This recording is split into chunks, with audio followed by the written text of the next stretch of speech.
การ set up config user សារ នៅក្នុង HL server ទាញចូលក្នុង security យកពាក្យថា login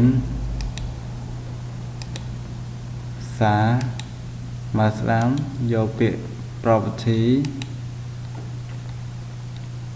នេះគឺយើងដាក់ password ដូចគ្នាហើយចុចលើ state use យកពាក្យថា enable ហើយ OK ហើយចូលទៅក្នុងមកស្ដាំទៅលើ HL server យកពាក្យ property យក security ហើយគ្រីយក actual server and window automation mode okay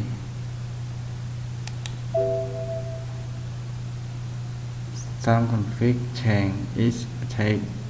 server restart okay យកយើង restart យើងបិទទីចោលទៅហើយយើងបើកសាមី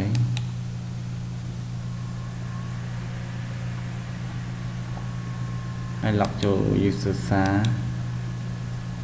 ហើយយើង config ហើយ password របស់ខ្ញុំ123 ណែ remember អូខេបើសិនជាមានបញ្ហាបែបនេះគឺត្រូវបិទចោលហើយបងប្អូនចូលទៅក្នុងនេះបងប្អូនទៅរកពាក្យថា HL server ដែលមានរូបកតាបនេះក្រហមនេះខ្ញុំលើវាមកហើយយ៉ាបងប្អូនចុចលើ HL server service ដោយសារតើមួយចំនួនវាត្រូវបាន stop ចឹងបងប្អូនមកបានលើវាហើយពាក្យ start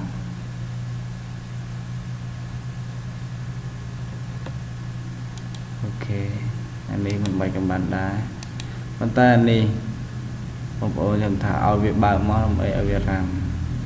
ចឹងបងប្អូនអាចមួយថ្ងៃក្រោយបងប្អូនពិបាកចូលមក config វា copy យក advanced ហើយបងប្អូនដូរនៅត្រង់នេះយក server បងប្អូនដូរនេះយក auto អូខេកន្លែងនេះមិនបាច់កំណត់ដែរចឹងបងប្អូនបិទវាចោលទៅហើយបងប្អូនបើក HL server ឡើងវិញនឹងទៀត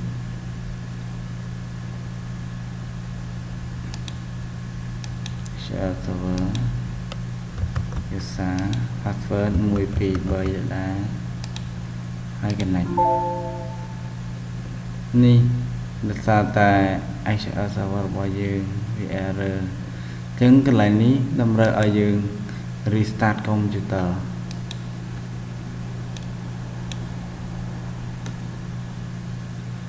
យើង start computer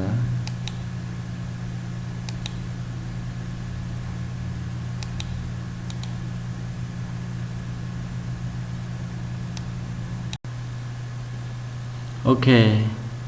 បន្ទាប់ពីយើង restart computer រួចហើយយើងបើក HL server យើងម្ដងទៀត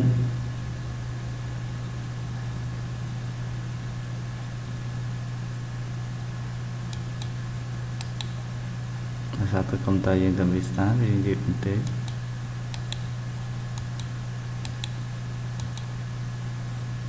អូខេអញ្ចឹងយើង log ចូល user សារម្ដងទៀតសារ password 123 next